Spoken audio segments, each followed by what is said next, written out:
This is The Water Table. A chance to hear the agricultural side of these issues. A place for people to go find information and education. Water management is just going to become even more critical into the future. How misunderstood what we do is. I would encourage people to open their minds and listen to this dialogue.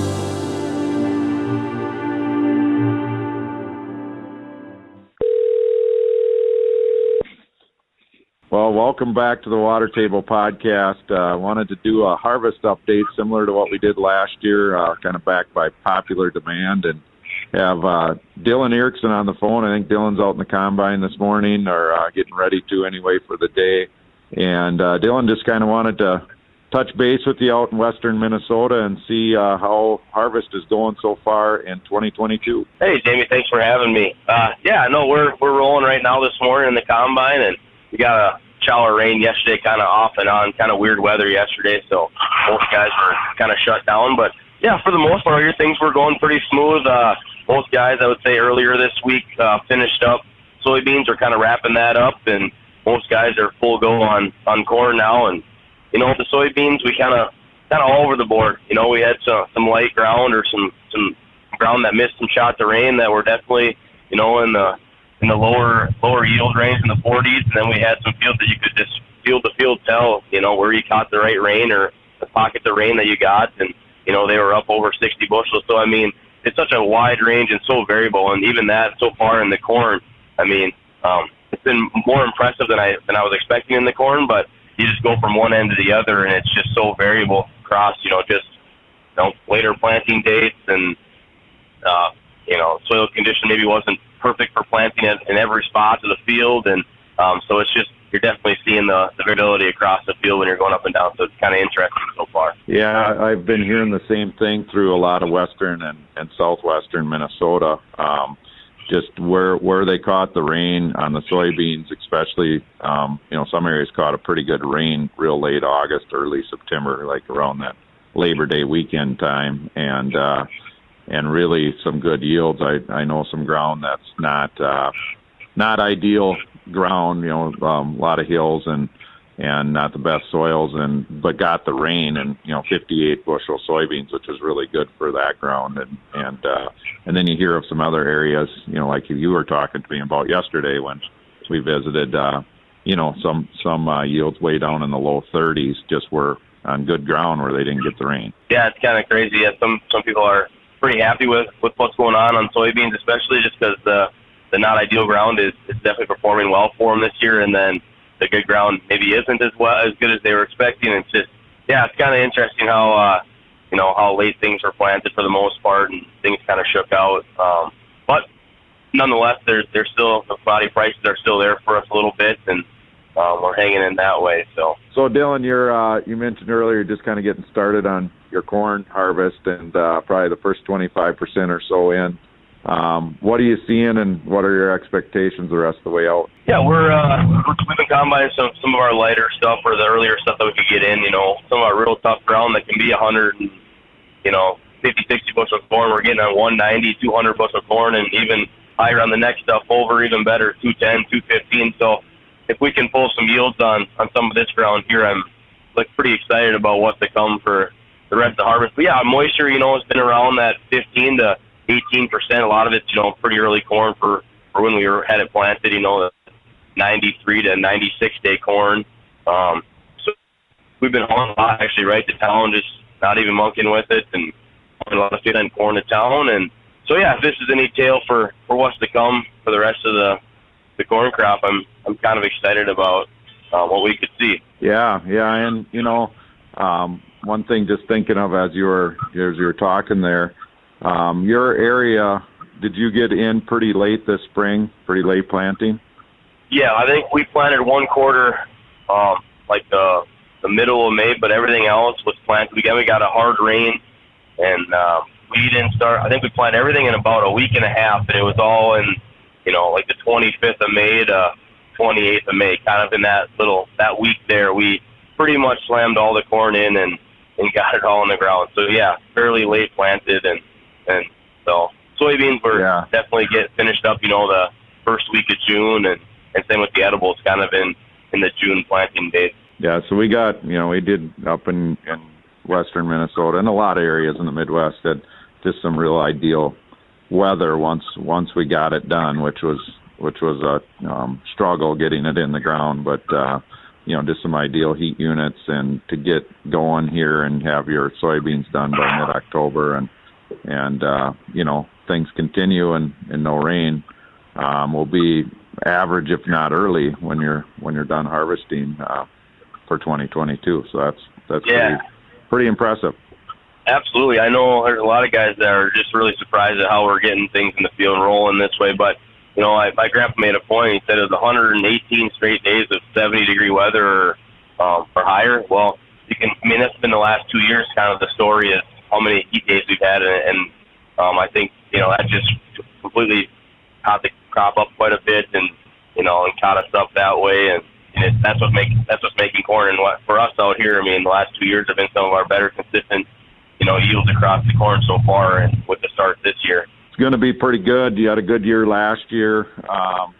What are you, as a young farmer and thinking about the future, what are you thinking about for next year? I know there's a lot going on in agriculture with, high commodities, but high land prices, high inputs, they keep going up. And, what's your kind of outlook and how you feeling about moving into the future?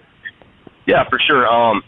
I got most of my inputs, other than like the seed, is going to go up that 10%, 15% as far as selling seed myself. And as far as fertilizer, I've got most of that locked in or, bought for next year, because I know it's 40 to 45% higher than last fall, but still cheaper than last spring.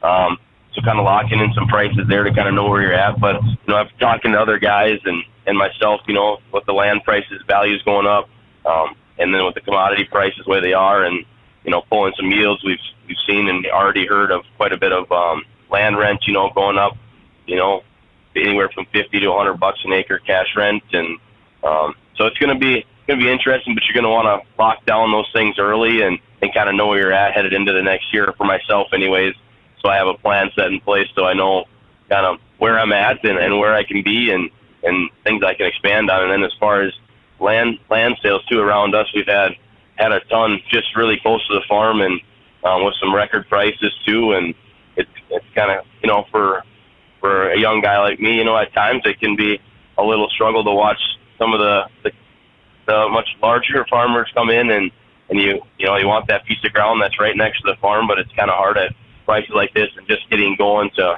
really have get a foot and to have a place in the door on a land sale, things like that. But again, trying to improve what I have and lock down things so I can be as most profitable as I can for myself headed into where prices are going and things like that. Yeah. It's we've talked about that quite a bit on the podcast on land values and improving land and what water management and drainage can do for land you already have on just improving your bottom line. And I know you've done a bunch of that, and it's really helped. So thank you for that. And to all those listening too, it's something that when you get in a position where you just feel like how can I grow when land prices are this high, you need to be considering other options to grow with what you already have and just improving it.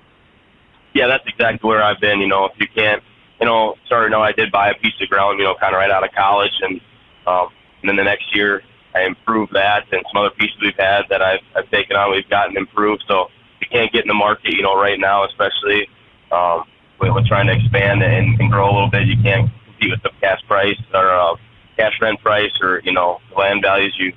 That's I found the value in in increasing the value in the land that you have and making it way more profitable and seeing the benefit probably even quicker than maybe even a land purchase at times. So it's been a good deal for me too. Yeah, great. Well, Dylan, I'll leave you with you and I have talked every once in a while and visit about things that we both enjoy, sports and things. I know you're a big Vikings fan, and we're I haven't talked to you about this at all yet in 2022, but off to a good start. My personal opinion is I'm not holding my breath on it not being just an average season by the end. But what are you thinking? Yeah, no, I see where you're coming from there. And, a lot of these games last year, we were losing for sure. And so we just kind of have that mindset as a Minnesota sports fan that, hey, something's bound to happen or the tides are going to turn a little bit. We won't get those extra scores. But, it says something about a team that can go out and win these games too, I think. But I like Kevin O'Connell. I like kind of what he's doing in the innovative offense we're going to have. We already see just like last week, a bunch of, trick plays and things like that to get 10, 15 yards, not even to make big plays. And, just using all our options, I think is awesome. I think they're a better group because of it and the way he kind of has brought them together. But if you look at our schedule the rest of the way out, and we got Miami this week with the quarterback down, and the Bills won't be a favorite in that, but and maybe the Packers at the end of the year at Lambeau. Other than that, we're probably going to be the favorite, in every game the rest of the way out. So if you look at the schedule, and I think we're sitting in the driver's seat now with Green Bay, maybe not being quite as good as we thought they were going to be, and to win the North. And so I don't know what that says about. I don't know if we're competing with the Philadelphias yet and Bills and teams like that, but I think a 2 or 3, maybe 4 loss season isn't definitely out of the question winning the North. So there is some hope, but I definitely can see where we think, we could have lost the last 3 games too. So, but good teams find a way to win, right? I like the optimism. I'm not convinced that our defense is good enough, but we'll see. And I do agree that our schedule is in a position where we can win a bunch of them. So never know. In the NFL, you just got to hang on and win a lot of those close games because so many of them are close for every team. So no, exactly. And if you put like the 2 new schemes together defensively and offensively, that's a lot of change again, for guys. So just looking forward, hopefully in the next few weeks we really can figure some of this stuff out. But again, who knows? Like you said, everything's close and tight in the NFL, and so a major injury can happen or anything like that, and then that totally changed the spectrum of the rest of the year too. So yeah, for sure. Well, talking about injury and stuff, stay safe out there as you finish up here this harvest this year, and don't want to ruin a couple of good years with some kind of accident. So talking to everybody out there listening, just have a great harvest and stay safe. And thanks for your time today, Dylan. Really appreciate it. Yeah, I appreciate it, Jimmy. Thanks for the call. And yes, everyone have a good harvest and stay safe. Thanks for joining us today on the Water Table. You can find us at watertable.ag. Find us on Facebook. You can find us on Twitter. And you can also find the podcast on any of your favorite podcast platforms.